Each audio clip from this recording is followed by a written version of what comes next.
कि डॉन की कहानी सुनाने का मतलब ये नहीं है कि उनका महिमा मंडन कर रहा हूँ, उनको हीरो बना रहा हूँ। लेकिन लोग ऐसे लोगों के बारे में जानना चाहते हैं और जानना चाहिए, इसलिए जानना चाहिए ताकि हम उससे सबक लें कि किन लोगों को हम अपने आसपास रखते हैं, किन लोगों को हम अपने आसपास फलने फूलने का मौका देते हैं, कैसे क्रिमिनल पॉलिटिक्स में चला जाता है, कैसे वो नेता बन जाता है। मैं इसी जो आज की कहानी है उसकी तैयारी के सिलसिले में कुछ वीडियो देख रहा था। एक जगह पे मुझे बड़ी तेज़ हंसी भी आई अपने ही पेशे पे, अपनी ही बिरादरी के लोगों पे। नाम नहीं लूँगा। एक बिहार के किसी लोकल चैनल पे आनंद सिंह का एक इंटरव्यू एक लड़की कर रही थी और वो सारा ये था कि अब वो चुनाव 19 का है, क्या होगा क्या नहीं होगा, चुनाव लड़ेंगे। तो उसमें एक सवाल आया कि बिहार में शिक्षा की हालत बड़ी ख़राब है, तो अगर आप जीतते हैं तो आप क्या करेंगे। अब इस सवाल के बाद जवाब जो है वो छोड़िए, मुझे इस सवाल पे इसलिए हंसी आई थी कि एक शख्स जो पिछले 3 बार से बिहार में विधायक है, नीतीश कुमार जैसे साफ़ सुथरे छवि के इंसान की पार्टी में विधायक रहा, फिर उन्होंने उससे अपना दामन हटाया पिछले चुनाव में, तो वो इंडिपेंडेंट लड़ा और जीत गया। और वो शिक्षा और एजुकेशन और लड़कियों को पढ़ाने लिखाने की बातें कर रहा है। तो बड़ा मतलब अजीब सी विडंबना कहें, इसे क्या कहें, कि जिसने पूरी ज़िंदगी अपनी क्राइम में गुजार दी, लिखना पढ़ना नहीं आता, बल्कि मैं आज की कहानी जिससे शुरू करूंगा भाई, जैसे अपने मोबाइल का नंबर डायल करना भी नहीं आता था, अब तो शायद आ गया हो। तो वो लोगों से हम उम्मीद करते हैं कि वो सरकार में आएँ और वो हमारी एजुकेशन पॉलिसी और बेरोज़गारी, विकास, इसके लिए काम करें। तो बड़ी अजीब सी चीज़ है ये। खैर, अब तक तो आप समझ गए होंगे टीज़र देखकर भी। बिहार के अनंत सिंह की जो बाहुबली हैं, डॉन कहिए, नेता कहिए, और एक और नाम छोटे सरकार, उनकी कहानी है पूरी। 2 इंसिडेंट मैं बताऊंगा और उससे आप अंदाज़ा लगा लेंगे पूरी कहानी का, क्योंकि ऐसे लोगों के बारे में ज़्यादातर सभी लोग जानते हैं। 2004 में, उससे पहले एक वीडियो आया था, बल्कि 2004 से पहले, जिसमें आनंद सिंह के बड़े सारे शौक़ हैं। उनमें से एक शौक़ था वो डांस भी करना। तो वो बाकायदा डांस कर रहे हैं और AK-47 लहराया जा रहा था।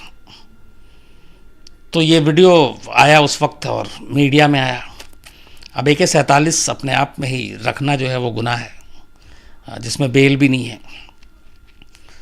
तो ये उस वक्त सामने आई चीज़ें, और इसके कुछ दिन के बाद बिहार पुलिस को कुछ ऐसी इन्फॉर्मेशन मिलती है कि बहुत सारे जो वांटेड क्रिमिनल हैं उनको आनंद सिंह ने संरक्षण दे रखा है और कुछ ऐसे बड़े क्राइम होने वाले हैं जो इन लोगों के ज़रिए होने हैं।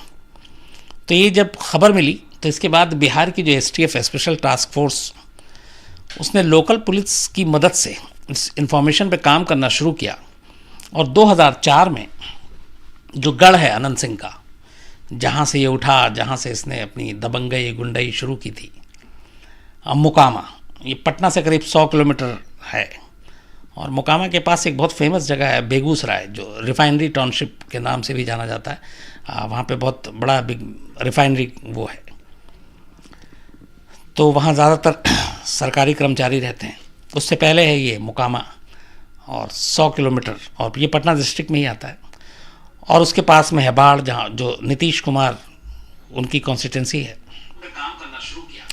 तो इस जो खबर मिली 2004 में STF को कि यहाँ पे कुछ आनंद सिंह ने कुछ लोगों को, कुछ ऐसे क्रिमिनल्स हैं जो उनके पास छुपे हुए हैं और ये लोग कुछ बड़ा क्राइम करने वाले हैं, तो STF की टीम ने रेड मारी मोकामा के आनंद सिंह के घर पर। करीब 6 घंटे तक ये रेड चली। क्या हो रहा है ये? 6 घंटे तक, कुछ बीच में भी आवाज़ आ रही थी मेरी कानों तक, माफ़ कीजिएगा। तो STF ने रेड की करीब 6 घंटे तक। STF को भी अंदाज़ा नहीं था और दोनों तरफ से गोलियां चली। 6 घंटे ये एनकाउंटर हुआ और 6 घंटे के बाद एक STF का जवान मारा गया और आनंद सिंह के 8 लोग मारे गए। ये हेडलाइन बनी, सुर्खियां बनी। उसके बाद तलाशी ली गई, बहुत सारे वहाँ से असलहे मिले, बंदूकें मिली, कारतूस मिले। एक खबर ये भी है कि इसमें आनंद सिंह खुद घायल हो गया था, लेकिन वो वहाँ से निकल भागा। लेकिन इस एक ऑपरेशन ने बताया कि आनंद सिंह किस तरह का क्रिमिनल है। ये 2004 की बात है। आनंद सिंह अभी तक सिर्फ और सिर्फ एक क्रिमिनल के तौर पे ही जाना जाता था, जिसकी वहाँ पे एक पैरेलल कहते हैं कि गवर्नमेंट चलती थी। वहाँ बाकी किसी का मतलब नहीं था, जो कुछ होता था वो आनंद सिंह ही था। किसी का झगड़ा निपटाना हो, किसी को कुछ और करना है, वो बिना आनंद सिंह की मर्जी के उस इलाके में कुछ नहीं होता था। तो इस एसटीएफ के ऑपरेशन के बाद आनंद सिंह का नाम आया, थोड़ा और कद बढ़ गया, क्योंकि ऐसे लोगों की जितनी पब्लिसिटी होती है उनका कद बढ़ता जाता है। फिर 2005 आता है, और 2005 में उस वक्त नीतीश कुमार लालू प्रसाद यादव को हराने के लिए आनंद सिंह का सहारा लेते हैं और उसको जनता दल यूनाइटेड का कैंडिडेट बनाकर विधानसभा की टिकट दे देते हैं, और वो चुनाव लड़ता है। उसी दौरान मुझे 2005 में ये कहा गया था कि बिहार के जितने बाहुबली और इस तरह के डॉन हैं जो इलेक्शन में खड़े हो रहे हैं, उनके ऊपर एक सीरीज़ बनानी है। तो मैं बिहार गया, बाकी सारे लोगों का करते करते फिर मैं मुकामा पहुंचता हूँ। ये पहले से बताया गया था कि वो ज़्यादातर अपने घर में ही रहता है, शायद उसे चुनाव प्रचार की भी इतनी ज़रूरत नहीं है। दबंगई लोगों के साथ ये एक एडवांटेज होता है कि उनकी डर, दहशत और खौफ जो ही उनके लिए काम कर जाती है। तो मुझे ज़्यादा मुश्किल नहीं हुआ, और चूँकि चुनाव का टाइम था तो उसके लिए भी मुश्किल नहीं था कि चलो मीडिया से बात करें। तो मुकामा पहुंचते हैं, जो चुनावी मैनेजर और कुछ लोग थे उनसे बात हुई। बात होने के बाद उन्होंने वक्त दिया, सुबह करीब 11 बजे का वक्त होगा। तो हम मुकामा पहली बार आनंद सिंह के घर पहुंचते हैं। जब घर पहुंचते हैं तो हमारी गाड़ी जो है वो एक मेन गेट के पास ही रोक दी जाती है। इसके बाद कैमरामैन कैमरा और लेता है और हम दोनों अंदर दाखिल होते हैं। एक हवेली टाइप का गेट था, और जब अंदर दाखिल होते हैं तो मतलब मुझे यकीन नहीं हुआ बाहर से देख के कि अंदर ऐसा होगा। किसी किले टाइप की आप समझ लें। मैं ऐसे चल रहा हूँ, मेरे राइट और मेरे लेफ्ट दोनों तरफ करीब, ध्यान से मुझे याद हो तो 3 या 4 मंजिली ये इमारत दोनों तरफ एक ही शेप में एक ही तरह से बनी हुई, और उसमें छोटे छोटे कमरे। तो मैं चलता गया, दोनों तरफ देखते गया, और वो उसमें लोग वहाँ पे कपड़े भी सूख रहे हैं, महिलाएं भी हैं, बच्चे भी हैं, मर्द भी हैं। तो करीब जब दोनों तरफ देखा तो मुझे ऐसा लगा कि जैसे मतलब ये कैसा घर है और इस तरह से क्यों, क्योंकि ये जो अपार्टमेंट्स और इस तरह की चीज़ें होती हैं मुंबई में ऐसे बड़े आम आपको देखने को मिलते हैं। छोटे छोटे चॉल, छोटी छोटी ऐसे फ्लैट्स जिसमें एक एक रूम का जिसमें लोग रहते हैं। बट 2005 में और बिहार में इस तरीके से, क्योंकि वहाँ पे या तो आपके गरीब भी है, मट्टी का घर हो सकता है, लेकिन इस तरह के घर नहीं जिसमें एक ही बिल्डिंग में इतनी सारी चीज़ें थी, ये चलन शुरू नहीं हुआ था, और वो भी मुकामा जैसी जगह पे। तो मेरे लिए बड़ा अजीब था और मैंने उसको नोटिस किया, लेकिन कुछ बात नहीं हुई।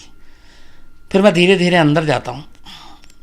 उसके बाद हमें ले जाकर नीचे एक पहले हॉल टाइप का कमरा था, उसमें बैठाया गया। बैठाने के बाद बहुत प्यार से, हमारे को बुरा भी न लगे, उन्होंने बातों बातों में, उनके 3-4 लोग थे जो कैमरे को भी देख लिया, कैमरे को छू लिया, माइक भी चेक कर ली, माइक का वो निकाल कर भी देख लिया, तार भी देख ली, और कायदे से हमारी तलाशी भी ले ली, जो हमें बुरा भी ना लगे और हो भी गया। जैसे पीछे पर्स था तो ये क्या है, आप बड़ा पर्स पीछे नहीं रखते, वो अपनी भाषा में। तो वो पर्स के नाम पे उन्होंने पीछे हाथ वाथ भी मारा और कमर तक ले गए, देख लिया कुछ है तो नहीं। सेम कैमरामैन के साथ किया। तो इतना तजुर्बा हो गया था, हमें मालूम था कि ये बिना डायरेक्टली नहीं इनडायरेक्टली तलाशी भी हो रही है। अब आखिरी चीज़ बचता था वो जूता, तो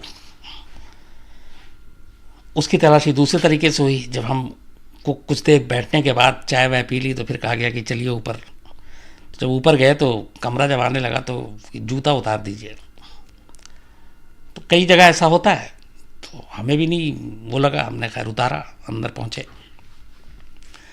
पहुँचे तो एक वो भी बड़ा सा हॉल था, उसमें करीब उस वक्त 7-8 लोग बैठे हुए थे, सारे हट्टे कट्टे पहलवान टाइप। एक दो थे जो सूखे थे, पतले दुबले, और एक बड़ा सा एक चौकी थी लकड़ी की, उस पर हमें बैठा दिया गया और हमसे कहा गया कि आप जो भी अपना जैसे करना है कर लीजिए। तो हमने कहा कहाँ करना है? तो उन्होंने कहा नहीं, यहीं पे बैठेंगे, यहीं पे होगा। तो कैमरामैन ने कहा भी कि यहाँ पे फ्रेम नहीं बन रहा है, ये है लाइट वेट। तो उसने कहा नहीं, होना तो यहीं है, वो कहीं और नहीं बैठते। तो हमारा काम कि किसी तरह बात करनी है, जानना है।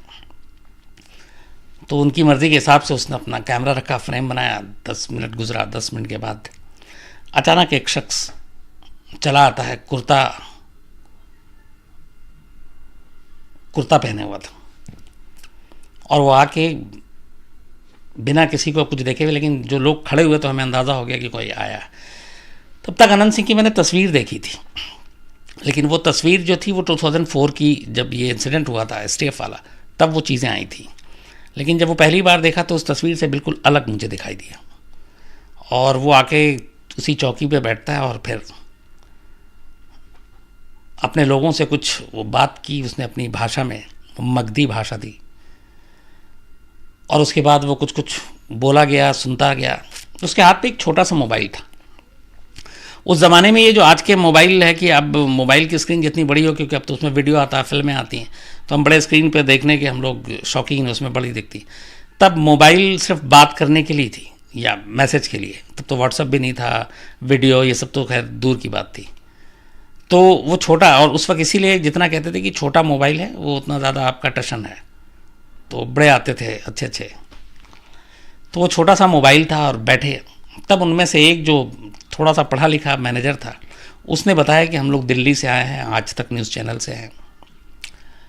तो देखा वेखा, मतलब उससे खैर मुझे लगता है कि पूरी हिंदी भी शायद एक सांस में एक लाइन नहीं बोली जाती थी। अब राजनीति ने बहुत कुछ सिखा दिया। तो हम लोगों ने ही नमस्कार किया, पर उसका जवाब भी बस गर्दन से मिला, और फिर बातचीत शुरू हुई। इतने में वो घंटी बजी उसके मोबाइल की। तो घंटी बजी तो उठाया, और अब उसे मोबाइल उठाना था। मुझे इससे लग रहा था कि शायद ये मोबाइल हाल में ही आया हो, लेकिन कितना भी वो उतना पता होना चाहिए था। लेकिन मोबाइल उठाते कैसे हैं वो आइडिया नहीं था। तो वो कुछ फिर भाषा बोला, बराबर में जो खड़ा हुआ था उसने उठाया, उंगली से दबाई, फिर कान में लगाया, फिर उसने बात की, और बातचीत करने के बाद फ़ोन रख दिया।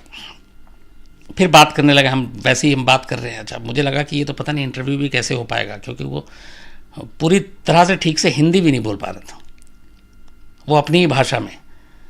तो अभी बातचीत का सिलसिला जारी था कि अचानक वो बीच में हमें रोक के फिर अपने वो जो दाएं बाएं लोग थे कहा कि ज़रा नंबर मिलाओ उसको, किसी को। तो इस तरीके से नहीं कहा, ये भी अपनी भाषा में कहा, पर मुझे ये आइडिया हो गया था कि किसी को फ़ोन मिलाना। तो नंबर मिलाना था, लेकिन इसे नंबर मिलाना भी नहीं आता था। तो फिर उसको दिया और उसने नंबर मिलाया। फिर नंबर मिलाने के बाद फ़ोन पे बात हुई, और उसके बाद खैर हमारी बातचीत शुरू हुई। मतलब शायद मेरे सवाल उससे बड़े थे, जो जवाब उतने छोटे मिल रहे थे। आप जैसे पूछे कि तो आप चुनाव में क्यों खड़े हुए हैं, तो जवाब ऐसे आएगा, बस खड़ा हो गया हूँ। मतलब आपके पास फुटेज भरने के लिए वो ज़्यादा टाइम ही नहीं देता। कुछ लोग ऐसे होते हैं जो बहुत शॉर्ट जवाब देते हैं। खैर अब ये था कि मान में तो आ गए हैं, अब जो करना है, वरना तो फिर बॉस भी गाली देंगे कि इतने दूर भेजा तुमने, कुछ किया, क्या बात की। तो धीरे धीरे शुरू में तो अच्छी अच्छी बातें, जो बेसिक हम लोगों का होता है कि जाते ही किसी को नाराज़ मत करो, और जितने कड़वे सवाल हैं वो मौका देख देख के बीच में या आखिर में पूछो, शुरुआत नहीं करो वैसे। तो इधर उधर की बात होती रही। फिर अचानक मैंने वो 2004 की बात छेड़ दी। उसके भी शॉर्ट जवाब नहीं, वो ये था हमारे दुश्मनों की साजिश थी, जो भी लाइनें थी सारी। फिर अचानक चूँकि मैं रिसर्च करके गया था, तो मैंने कहा कि अब आप पॉलिटिशियन, नेता बनेंगे, तो बाहुबली से आप नेता बन के क्या, तो हम नहीं बनना चाहते हैं नेता, बस मुझे कहा गया है, और ये 2-3 महीने के लिए है। तो शायद ये भी इतना तो अंदाज़ा होगा कि एक चुनाव अगर जीतते हैं तो आप 5 साल तक रहते हैं, लेकिन मैंने जब 1-2 बार ये ट्राई किया तब भी वो यही था कि नहीं, हम तो 3-6 महीने के लिए हैं, मतलब इतने ही दिन के लिए विधायक रहना है। ये मुझे समझ में नहीं आया था। खैर, तो मैंने लास्ट में फिर जब बाहुबली और सारे सवाल हुए तो एक सवाल ये था कि अनंत सिंह जिस परिवार से है, उस परिवार में पूरे जो इसके पिता हैं वो कहते हैं कि साधु हुआ करते थे मोकामा में। अब बचपन में ये खुद पढ़ने लिखने में कभी कोई इंटरेस्ट था ही नहीं, तो इसके जो आप जब इलेक्शन लड़ते हैं तो जिस तरीके से आप अपनी सारी चीज़ें एफिडेविट देते हैं तो उसमें भी लिखा हुआ था कि सम एजुकेशन, मतलब हिंदी में उसमें था कि थोड़ी शिक्षा। तो पढ़ाई लिखाई की नहीं थी, कहते हैं कि शायद 3री या 4थी तक ये स्कूल गया, उसके बाद छोड़ दिया था। फिर ये अयोध्या और हरिद्वार, वहाँ पे ये साधुओं के साथ कुछ समय रहा, फिर वापस आया। टोटल 4 भाई थे, जिनमें से एक की बीमारी से मौत हो गई थी और 2 भाइयों का मर्डर हुआ था। जिसके बड़े एक भाई का जो मर्डर हुआ था तब ये अनंत सिंह कहीं और था, उसके बाद वापस आता है और कहते हैं कि चूँकि मोकामा और वहाँ वो एरिया जो है वो गंगा से भी लगा हुआ है, तो ये गंगा नदी तय, इसको कहीं से खबर मिली कि इसके भाई का कातिल वहाँ पे है, तो ये गंगा नदी में उस वक्त खबर सुनते ही तैर के वहाँ पहुँचा उस पार और अपने भाई के कातिलों को मार कर आया था। और फिर इसके इतने चर्चे हुए, इतने चर्चे कराए गए कि उसके बाद अचानक अनंत सिंह मोकामा का बहुत बड़ा एक डॉन टाइप बन गया। उससे पहले सूरज भान सिंह का दबदबा था। इस चीज़ ने अनंत सिंह को फिर अनंत सिंह बनाना शुरू कर दिया।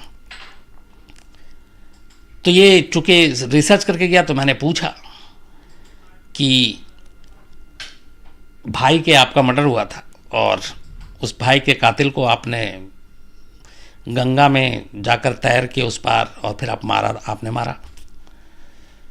मतलब मैं ये मान के चल रहा था कि जाहिर सी बात है या तो फिर इस जवाब में थोड़ा गुस्सा होगा या कुछ और होगा।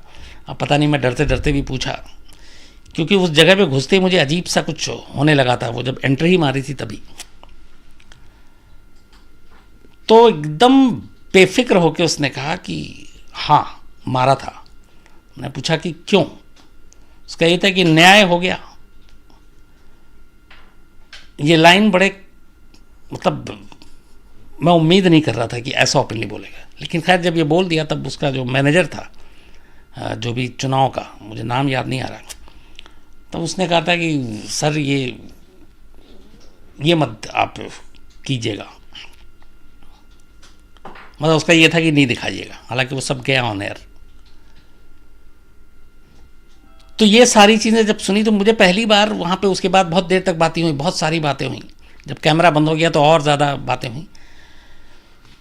तो मुझे लगा कि मैंने बड़े सारे ऐसे लोग देखे हैं, लेकिन ये एक दूसरे ही तरह का एकदम बाहुबली या क्रिमिनल टाइप का था, जिसको मतलब कोई टेंशन नहीं, कोई फिक्र नहीं, जो करना है करना है।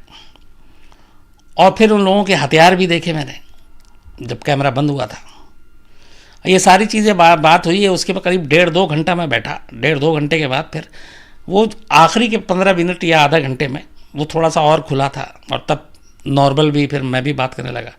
फिर चाय वाय पिलाई और उसके बाद निकलना, वहाँ से निकलना था तो निकला। तो जब निकल के वापस बाहर आया तो पता चला कि ड्राइवर को भी बाहर चाय वाय पिला दी गई थी।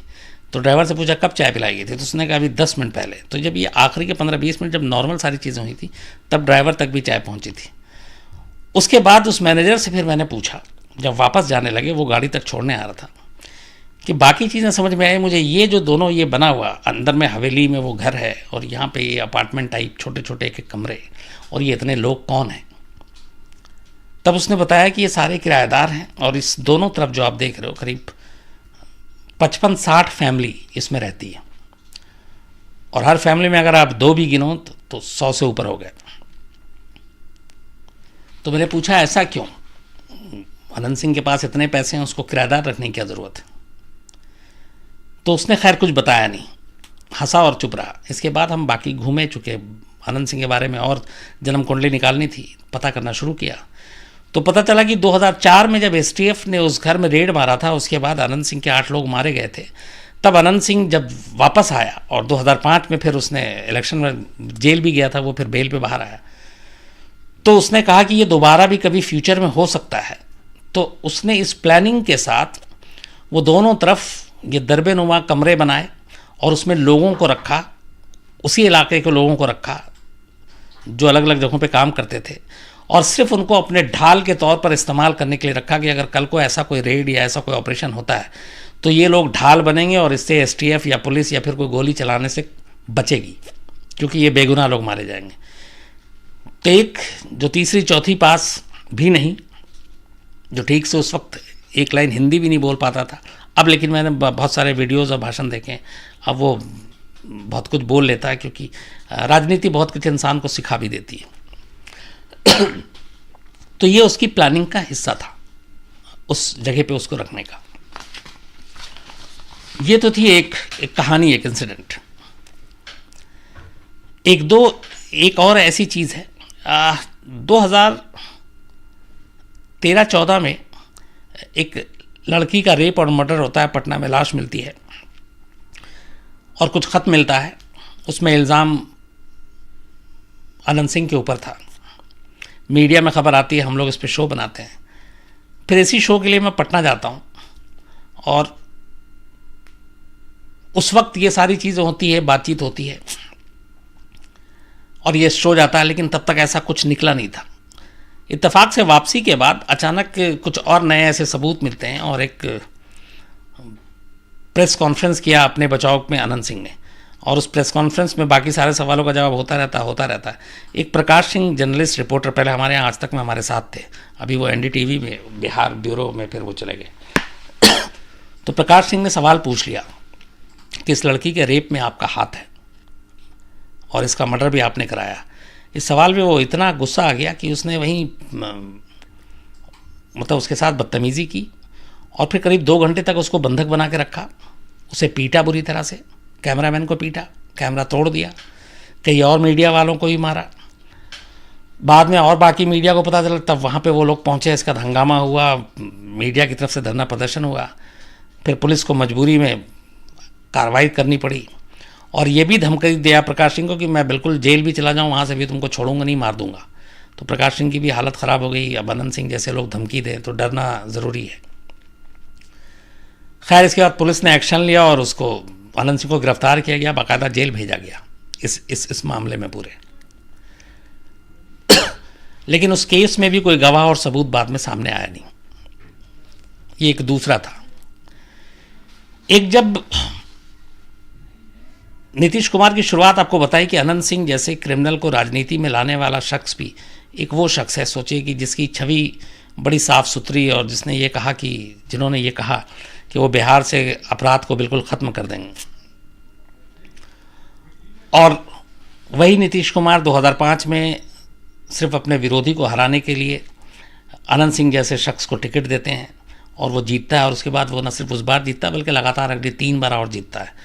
2 बार जेडीयू के टिकट पे, एक बार जब 2015 में जब मर्डर का केस लग जाता है तो फिर नीतीश कुमार को लगता है कि एक तरफ उनकी छवि है क्राइम को ख़त्म करने का और दूसरी तरफ अनंत सिंह जैसे लोगों को वो पाले हुए हैं, तो मजबूरी में, और चुनाव सर पे था, अनंत सिंह को उनको हटाना पड़ा पार्टी से। और बल्कि अनंत सिंह जेल गया, वो खुद भी नीतीश कुमार के खिलाफ उल्टा सीधा बोला और तब वो इंडिपेंडेंट लड़ा और इंडिपेंडेंट भी जीत गया। जब दूसरी बार नीतीश कुमार जब मुख्यमंत्री बने बिहार के, तो कहते हैं कि 2013 की मैं आपको बात बताऊं कि जब उन्होंने ये वादा किया था कि बिहार से सारे क्रिमिनल्स को हटा देंगे, तो उस दौरान में करीब 83,000 क्रिमिनल्स थे जो कन्विक्ट हुए थे, अलग अलग जो छोटे बड़े सब मिलाकर बिहार में पूरे, और हज़ारों अरेस्ट हुए थे। और जो टॉप क्रिमिनल थे बिहार के, उन सबको भी पकड़ा गया, शहाबुद्दीन जैसे लोग भी। इसके बाद एक मीटिंग ली नीतीश कुमार ने और उसमें सारे बिहार के टॉप पुलिस ऑफिशियल थे। उन्होंने उस मीटिंग में बाकायदा कहा कि मैंने वादा किया और मैं बिहार से बिल्कुल, मैं लॉ एंड ऑर्डर चाहता हूँ और उसके बीच में कोई नहीं आया, और आपको फ्री एंड फेयर जो भी काम करना कीजिए, पुलिस के ऊपर कोई दबाव नहीं होगा, न मेरा, न मेरी किसी टीम का, न मेरे मंत्रिमंडल का। ये उनके बयान थे। डीजीपी अभयानंद आए, जिन्होंने ये सुना कि मुख्यमंत्री ने इतना फ्री हैंड दे रखा है तो कायदे से काम होना चाहिए था। तो इसके बाद बहुत सारे क्रिमिनल को पकड़ा गया, उठाया गया। लेकिन बहुत सारे मामलों में बरी होने के बाद भी, सबूत और गवाह नहीं होने के बावजूद, तब भी बहुत सारे केसेस थे, अब भी हैं अनंत कुमार के खिलाफ। लेकिन मुख्यमंत्री की हरी झंडी मिलने के बावजूद बिहार पुलिस ने अनंत सिंह पर हाथ डालने की हिम्मत नहीं की। उसकी एक वजह यह भी है कि अगर नीतीश कुमार को वहाँ सरकार कहते हैं तो अनंत सिंह को छोटे सरकार कहा जाता था, और अनंत सिंह के साथ नीतीश कुमार की करीबी वहाँ के सब जानते हैं, चाहे वो पुलिस वाले हों या फिर ब्यूरोक्रेट्स हों। तो किसी की हिम्मत नहीं हुई। खुद डीजीपी अभय आनंद ने एक बार ये कहा था अनंत सिंह के बारे में कि he is a dangerous man, लेकिन जब ये हुआ कि इतने केसेस हैं अरेस्ट, तो उस पर ऊपर उन्होंने चुप्पी सान ली थी और कभी गिरफ्तार नहीं किया।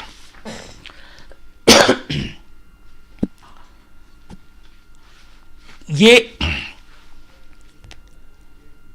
मतलब बिहार पुलिस का ये सारा वो था, आपको जो चेहरा कि कैसे इसको करना है, पकड़ना है कि नहीं पकड़ना है। जब आप छोटे सरकार का दर्जा और ओहदा पाते हैं तो जाहिर सी बात है पुलिस की भी हिम्मत नहीं होती है आपको गिरफ्तार करने की। लेकिन कई बार ऐसी चीज़ें होती हैं कि फिर सारी हेकड़ी, सारी दबंगई आपकी, वो सब कुछ रह जाती है। बट इसके लिए नीयत और साफ मंशा की ज़रूरत होती है। तो यही हुआ। लगातार नीतीश कुमार का सर पे हाथ होने के बावजूद 2015 में एक इंसिडेंट होता है। ये जो मैं एक दो इंसिडेंट आपको बता रहा था, ये उनमें से एक है। 2015 में जून के महीने में बाढ़ इलाका जो मोकामा के पास है और अनंत सिंह का घर है, तो वहां पे अनंत सिंह को पटना में, चूंकि विधायक, पटना में सरकारी घर, तो ज़्यादातर ये पटना में रहना, तो अनंत सिंह के पास एक खबर आती है कि अनंत सिंह के परिवार की किसी महिला को बाढ़ के एक चौराहे पे 4 लड़कों ने छेड़ दिया। ये खबर आई पटना। जैसे ही अनंत सिंह ने सुना अब अनंत सिंह, तो अपनी पूरी गुंडों की एक टोली को उसी वक्त गाड़ी से बाढ़ के लिए रवाना कर दिया। करीब 100, मैंने आपको बताया कि रफली 80-100 किलोमीटर की दूरी है। तो पटना के अपने सरकारी आवास से पूरे गुंडों की एक फौज गाड़ी में सवार होकर बाढ़ जाती है। इस बीच में जब ये सारी चीज़ें हुई और यहाँ पटना से निकले, तो अब जाहिर सी बात है सरकारी आवास है, पुलिस की भी ड्यूटी होती है। किसी ने खबर कर दी पुलिस को कि ऐसे ऐसे अनंत सिंह की फैमिली की किसी महिला को छेड़ा गया है और 4 लड़कों ने छेड़ा है और यहाँ से पूरी एक पलटन गई है गुंडों की। तब पटना के एसएसपी हुआ करते थे जितेंद्र राणा, एकदम यंग, डायनेमिक, तेज तर्रार। तो जितेंद्र राणा को समझ में आ जाता है कि गुंडों की टोली जाने का मतलब और अनंत सिंह की फैमिली में किसी को छेड़खानी करने का मतलब अंजाम क्या होगा, ये चारों बचेंगे नहीं। फौरन पुलिस की टीम भी वहाँ पे अलर्ट भी किया जाता है, यहाँ से भी जाती है। तब तक ये गुंडे वहाँ पहुँचकर 3 लड़कों को बुरी तरह से उठा के पीट रहे थे और बस उनका मरना बाकी था, जितना पीट। और इससे पहले कि मार देते तब तक पुलिस की टीम पहुँच गई, उन तीनों लड़कों को किसी तरह छुड़ाया और जो लोग पीट रहे थे उनमें से 5 लोगों को अरेस्ट किया और उन 5 गुंडों को आनंद सिंह के अरेस्ट करके पटना लाया गया। लेकिन चौथे लड़के का कुछ पता नहीं चला। अब तक मामला ऐसे ही हल्का था। अगले दिन बाढ़ के पास ही एक खेत में एक लाश मिलती है। लाश बुरी तरह से उसको मारा गया था, उसकी दोनों आंखें निकाल ली गई थी, उसके प्राइवेट पार्ट्स को कुचल दिया गया था और पता चला कि ये चौथा लड़का है जिसकी लाश मिली थी और वो बिहटा का था। ये भी बिहार में एक जगह है। अब इसके बाद जब ये मिलता है, तो ये लाश मिलती है तो समझ में आ जाता है। तो एसएसपी जितेंद्र राणा उन 5 जो गुंडे थे उसको उठाया और उसकी फिर अच्छी तरीके से पुलिसिया खातिरदारी करने के बाद उससे बयान जब लिया तो उसने बताया कि हमें इन लड़कों को वहाँ पे मारने या पकड़ने के लिए जो भेजा था उसमें एक नाम अनंत सिंह का था, विधायक जी का था, छोटे सरकार का था। अब ये काफ़ी था एक बयान, चूँकि यहाँ पे मर्डर था, किडनैपिंग थी, तो पुलिस के पास ठोस सबूत था और उसी के बंदे का एक बालिया बयान भी था। तो फ़ौरन जो एसएसपी हैं जितेंद्र राणा, वो अपनी कार्रवाई में लग जाते हैं। इत्तेफाक से इस बयान और इस सारी चीज़ों के बारे में तब तक ऊपरी अफसरों को, जो आला अफसर हैं पुलिस के, उनको ही पता चल जाता है। अब नीतीश कुमार का सर पे हाथ अनंत सिंह के, छोटे सरकार के, तो आला पुलिस अफसरों में खलबली मच जाती है कि क्या होगा। बात फिर सीएम ऑफिस तक जाती है। और इससे पहले कि अब ये लगता है कि आनंद सिंह को एसएसपी गिरफ्तार करे इस मामले में, रात 10 बजे सीएम ऑफिस से एसएसपी के ट्रांसफ़र का परवाना आ जाता है, लेटर। और उस लेटर में ये लिखा था कि आप, ये 22 जून की बात है, 22 जून 2015। तो 22 जून की रात 10 बजे लेटर आता है एसएसपी जितेंद्र राणा के पास कि आपका ट्रांसफ़र किया जा रहा है और आप 23 जून को दोपहर 1 बजे अपना चार्ज जो नए एसएसपी हैं उनको दे दें। जो नए एसएसपी थे उनका नाम था विकास वैभव, और ये एनआईए में, ये भी तेज़ तर्रार, यंग, डायनेमिक, ईमानदार, काम करने का जज्बा। जो जनरली जो नए आईपीएस आते हैं उनमें एक चीज़ बड़ी अच्छी मैंने हमेशा देखी है, उनके अंदर बड़ा जोश, जुनून, सब कुछ होता है।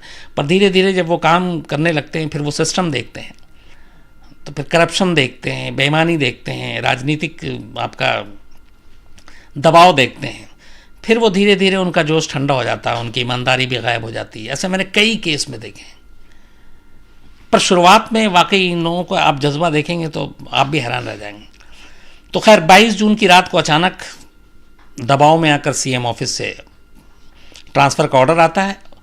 बस उसमें गलती एक होती है, उसमें लिखा गया था कि आप 23 तारीख को, 23 जून 2015 को 1 बजे अपना चार्ज, 1 बजे तक अपना चार्ज नए एसएसपी विकास वैभव को दे दें। अब चूंकि कागजी कार्रवाई सारी हो चुकी थी, मौका अच्छा था, जितेंद्र राणा ने कहा कि इसको चूकेंगे नहीं।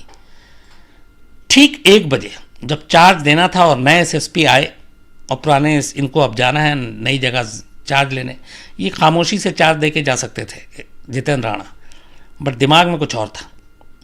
1 बजे एक प्रेस ब्रीफिंग बुला लेते हैं, ये इनकी last press conference as a Patna SSP, और बुलाने के बाद ये सारा खुलासा कर देते हैं आनंद सिंह के खिलाफ कि ऐसे ऐसे ये छेड़खानी हुई थी जिसमें 4 लड़कों को उठाया गया, 3 को पुलिस ने बचा लिया, एक की अगले दिन लाश मिली और उसे मार दिया। और बयान में ये है कि ये सब कुछ आनंद सिंह के कहने पे किया गया, और ये सारे सबूत हैं, ये सारी चीज़ें हैं। अब मैं जा रहा हूँ, उम्मीद करता हूँ कि नए एसएसपी इस पर कार्रवाई करेंगे। ये अपना आखिरी प्रेस कॉन्फ्रेंस जो टाइम दिया गया था सेम उसी टाइम पे करके और चार्ज देके वो निकल गए।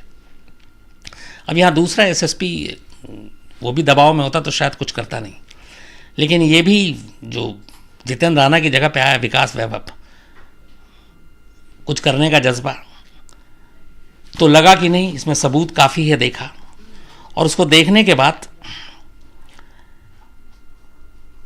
जो नए एसएसपी, उसने भी कहा कि इस केस की तफ्तीश करेंगे।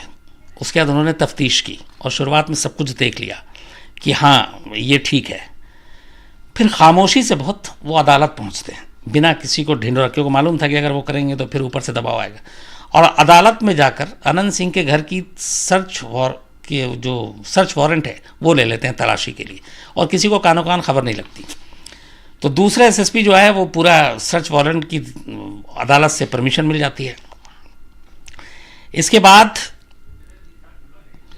ये सर्च वारंट लेकर जो पूरी पटना में जितने भी और पुलिस फोर्स, क्योंकि मालूम था कि आनंद सिंह के घर पर रेड डालने का मतलब क्या होता है और कैसे किया जाएगा,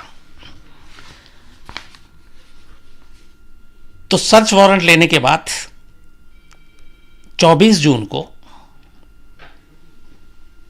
पुलिस की टीम आनंद सिंह के पटना के सरकारी रेजिडेंस पर जाकर छापा डाल देती है। एक साथ पटना में, मोकामा में, बाढ़ में, जितने भी अलग अलग जगह ठिकाने थे, वहाँ पे चूँकि मजिस्ट्रेट की परमिशन थी, सरकार अब कुछ कर नहीं सकती थी, और वहाँ पे रेड। और इस रेड डालने के बाद कई खून से सने हुए कपड़े मिलते हैं, कुछ ऐसे हथियार मिलते हैं जो रखना गैर कानूनी है, और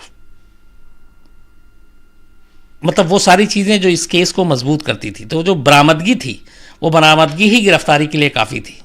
और इसके बाद फिर रेड के बाद आनंद सिंह को अब लगा कि कुछ हो नहीं सकता। उधर नीतीश कुमार को भी लगा कि अब मामला इतना हो चुका है कि बचाऊंगा तो उनकी छींचा लेदर होगी, तो शायद उन्होंने भी फ़ोन उठाना बंद कर दिया। तब तक मीडिया पहुंच गई, आनंद सिंह प्रेस ब्रीफिंग कर रहे थे। जब प्रेस ब्रीफिंग चल रही थी तभी पुलिस की टीम पहुंची, और पुलिस की टीम ने उसी ब्रीफिंग के दौरान, जिसमें आनंद सिंह ने बाकायदा पुलिस के साथ हाथापाई भी की और ये भी कह रहे हैं लगातार मैं नहीं जाऊंगा, लेकिन पुलिस को पहले से तैयारी थी। वो उठाकर एकदम लेके जाती है सीधे मजिस्ट्रेट के सामने, और मजिस्ट्रेट के बाद सीधे वहाँ से जेल भेज दिया जाता है। और इस मामले में फिर पूरा एक चार्जशीट बनती है, जो किडनैपिंग, मर्डर, सब कुछ। लेकिन वही है कि ऐसे लोगों के साथ एक चीज़ ये होती है कि इनकी दहशत, इनका खौफ इतना होता है कि कोई जल्दी गवाही और वो सारी चीज़ें देता नहीं है। तो बाद में फिर अनंत सिंह को इस मामले में भी ज़मानत मिल जाती है और वो ज़मानत पर बाहर आ जाता है। अभी भी वो ज़मानत पर बाहर है, और अभी ये फ्राइडे जो गुजरा है उसने पटना से लेके एक अपने एरिया तक बहुत लंबी एक रैली निकाली है, जिसमें गाड़ियों का काफ़िला, मोटरसाइकिल का काफ़िला। और अब उसने ऐलान किया है कि 2019 का चुनाव मुंगेर से अब एमएलए का नहीं, एमपी का चुनाव लड़ेगा लोकसभा से। अब ये भी खबर आ रही है कि जो बिहार में महागठबंधन हुआ है, जिसमें आरजेडी, कांग्रेस, ये सब है, तो उस महागठबंधन से वो इलेक्शन लड़ेगा। लेकिन तेजस्वी यादव ने अभी एक बयान दे दिया कि वो ऐसे क्रिमिनल्स को अपनी पार्टी से टिकट नहीं देंगे। तो अब वो कह रहा है कि मैं शायद कांग्रेस से लड़ता हूँ। अब क्या पता, राजनीतिक फ़ायदे के लिए कांग्रेस भी टिकट दे सकती है, क्योंकि हमारे देश में राजनीति का हश्र और हाल यही है। तो अब वो जो है वो 19 के चुनाव लड़ने की तैयारी कर रहा है। कहते हैं कि करीब, ये उसने खुद भी कहा था कि मेरे ऊपर लगभग 150 मुकदमे हैं, लेकिन वो सारे फर्जी हैं। ज़्यादातर में ये बरी हो गया, लेकिन अब भी जो रिकॉर्ड पे कहते हैं 21-22 मामले अब भी हैं जिसमें कोई बरी नहीं हुआ, कुछ हुआ ही नहीं।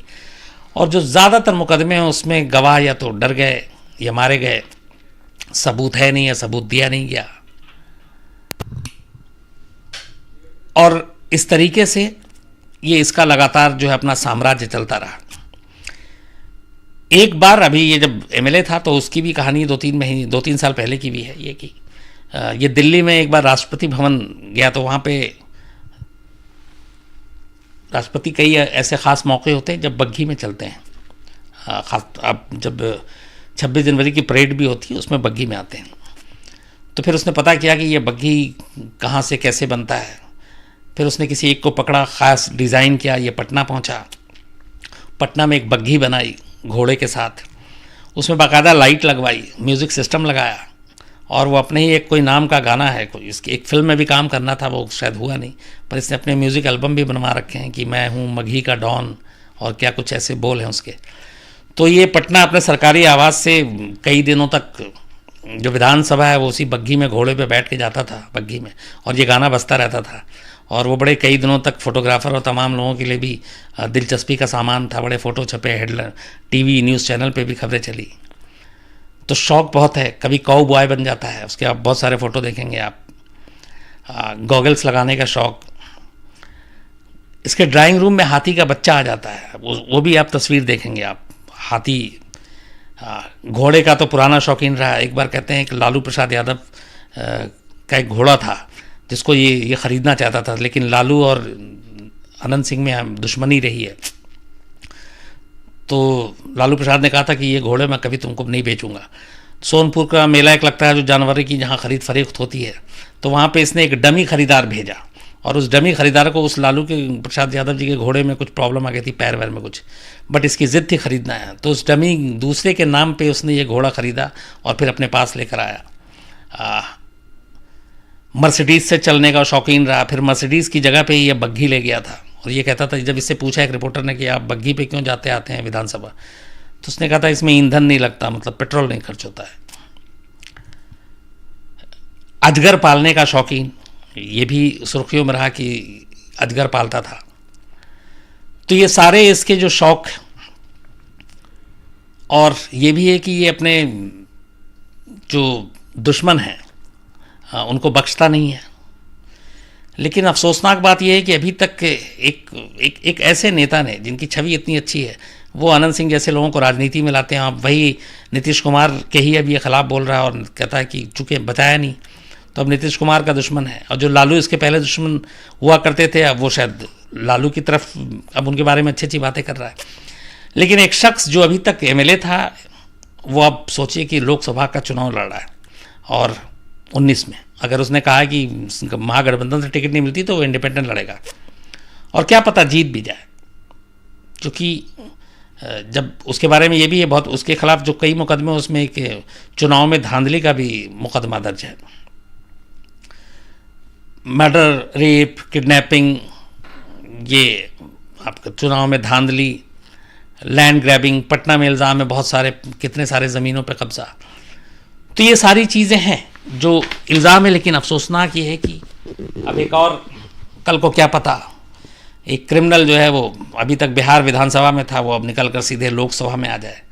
और क्या पता अगर लोकसभा में वो आता है और जिस पार्टी से वो चुन के आता है उसकी सरकार आ जाए, तो फिर पता नहीं और कितना पावरफुल हो जाए। यही विडंबना है हमारे देश में, जो पॉलिटिशियन ऐसे लोगों का फ़ायदा उठाते हैं और उनको इस तरह से आगे करते हैं। क्योंकि राजनीति में ऐसे लोगों की जगह होनी नहीं चाहिए, लेकिन हमारे यहाँ सच ये है कि ऐसे ही लोग राजनीति में ज़्यादा कामयाब होते हैं। ये थी पूरी कहानी अनंत सिंह की, और